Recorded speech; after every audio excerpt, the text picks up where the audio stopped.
Hello friend, this is Ashutosh Shukla from Pragati notes. आपके channel प्रगति notes में मैं आपका स्वागत करता हूं और आज मैं आपको बताने जा रहा हूं जॉब प्रोफाइल सहायक चकबंदी अधिकारी एसीओ जिसको बोलते हैं, ठीक है, असिस्टेंट कंसोलिडेशन ऑफिसर के बारे में।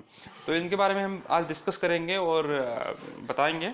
आप बने रहिए इस चैनल से और आपको ये मतलब इन्फॉर्मेशन अच्छी लगे तो आप चैनल को सब्सक्राइब करना ना भूलिए, जिससे कि मेरा हौसला अफजाई हो सके, जिससे मैं आपको और सारे जॉब प्रोफाइल और कैरियर ओरिएंटेड और आपको प्रीवियस ईयर पेपर और बहुत सारा यूपीएससी यूपीपीसीएस की तैयारी करने में ये चैनल आपकी मदद करने वाला है। तो चलिए स्टार्ट करते हैं प्रोफाइल के बारे में। तो देखिए, पहली चीज़ है कि इस एग्जाम को पहले जो लेता था वो यूपीपीएससी लेता था, नाम था एग्जाम का लोअर पीसीएस। लेकिन अब ये एग्जाम जो है यूपी ट्रिपल एससी द्वारा लिया जा रहा है, Uttar Pradesh subordinate service selection commission के द्वारा ये एग्जाम लिया जाएगा। तो अभी वैकेंसी हाल ही में आई है, कल से स्टार्ट हुआ है फॉर्म भराना। तो चलिए स्टार्ट करते हैं, पता करते हैं। देखिए, एज लिमिट जो है वो 21 से 40 साल होनी चाहिए। अगर आपकी मिनिमम एज लिमिट 21 से कम है तो भी नहीं भर सकते हैं, और अगर आपके मैक्सिमम एज लिमिट 40 से ऊपर है तो भी नहीं भर सकते हैं जनरल कैटेगरी के कैंडिडेट के लिए। बाकी जिसको जितना जितना मिलता है एज रिलैक्सेशन, वो 10 का 10 बना रहेगा। देखिए, सैलरी के बारे में बात कर लेते हैं। सैलरी जो है वो 4200 ग्रेड पेड की है। इसका मतलब यह है कि 44,000 रुपये के अप्रॉक्स आपका मिलेगा। सिटी टू सिटी डिपेंड करता है, कहीं 42,000 मिलेगा, कहीं 46,000 मिलेगा। तो मैंने एक एवरेज 44,000 रुपीज़ अप्रॉक्स बता दिया है, ठीक है।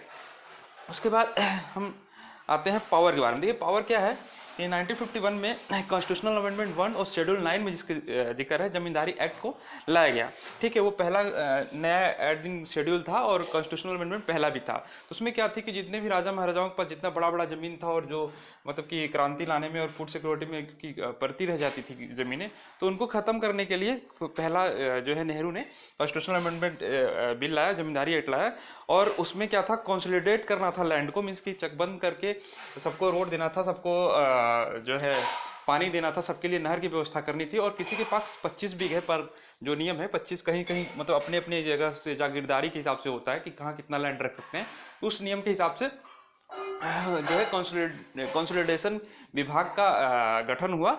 और वहाँ पे हर स्टेक होल्डर में सब, जैसे कि आपके ग्राम प्रधान के लिए भी कुछ ग्रामीण इलाके पे ज़मीन दी जाती है कि जहाँ पे वो पार्क बना सकते हैं, बाकी सारी पर होता कुछ नहीं है लेकिन दिया जाता है। नगर निगम में नगर निगम का कुछ लैंड होता है, तो ये जो है कंसोलिडेशन ऑफिसर का यही काम है कि वो कंसोलिडेट करके कुछ ज़मीन दे दे। और जब जब चकबंदी होती है तो 10% लैंड को काटा जाता है, जिससे कि 10% में आपको जो पार्टीशन हुआ हो वो रोड बनाने के लिए, नहर बनाने के लिए, और सबको सबके रास्ते में ट्रैक्टर पहुंच जाए।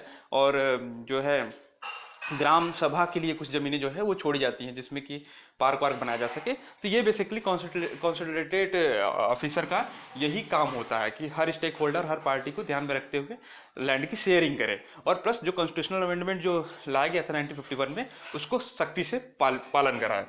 देखिए, हिस्ट्री जो है उत्तर प्रदेश के संदर्भ में देख लीजिए कि उत्तर प्रदेश में सबसे पहले जो है कैराना में 1954 में किया गया था। और साथ में सुल्तानपुर में मुसाफिर खाना जगह है, वहाँ पे भी साथ में हुआ था। वहाँ पे देखा गया कि जब सक्सेसफुल हो गया और उससे शेयरिंग कर ली गई, तो 1958 में इसे यूपी में रेगुलर कर दिया गया तत्कालीन गवर्नमेंट द्वारा, ठीक है। तो इसे यूपी में रेगुलराइज कर दिया गया। अब हम बात कर लेते हैं प्रमोशन के बारे में। देखिए, प्रमोशन जो है ये काफ़ी एक शानदार पद है, बस इसमें कुछ चैलेंजेस मैं बताता हूँ। चैलेंजेस ये है कि जो भू माफिया होते हैं उनसे थोड़ी सी रिस्क रहती है। बाकी अगर आप ईमानदार हैं तो, और अगर ईमानदार, देखिए मेरा वीडियो देख रहे हैं तो मैं उम्मीद करता हूँ कि आप ईमानदार ही होंगे, ठीक है। तो वहाँ पे थोड़ी सी भू माफिया से आपको दिक्कत होगी, बाकी कोई प्रॉब्लम नहीं है। बाकी जो प्रमोशन है आपको 8 साल लगते हैं, वैसे भी इतनी वैकेंसी खाली है तो अब 8 साल भी नहीं लग रहा है, 6 से 5 साल में आप चकबंदी ऑफिसर हो जाएंगे। फिर सहायक बंदोबस्त अधिकारी जिसको बोलते हैं, ठीक है, वो हो जाएंगे। और उसके बाद जो है बंदोबस्त ऑफिसर हो जाएंगे। एक चीज़ मैंने इसमें स्लाइड बनाना भूल गया, वो ये चीज़ था कि आप एक तरीके से आपके पास मजिस्ट्रेरियल पावर होता है एज ए एसीओ भी। अगर एसीओ ने जो चीज़ लिख के दे दिया वो एडीएम तक चली जाती है और वो खारिज ज़्यादातर नहीं होती है। अगर जिनके यहाँ ज़मीन जायदाद है और मुकदमा देख रहे हैं, तो एसीओ एक बेस रिपोर्ट बनाता है और उसी रिपोर्ट पे आगे मुकदमा चलती है। तो काफ़ी मजबूत और काफ़ी पावरफुल पद माना जाता है सोसाइटी में। और अगर आपको ये वीडियो अच्छा लगा हो तो आप लाइक करिए, शेयर करिए और चैनल से बने रहिए। Thank you very much.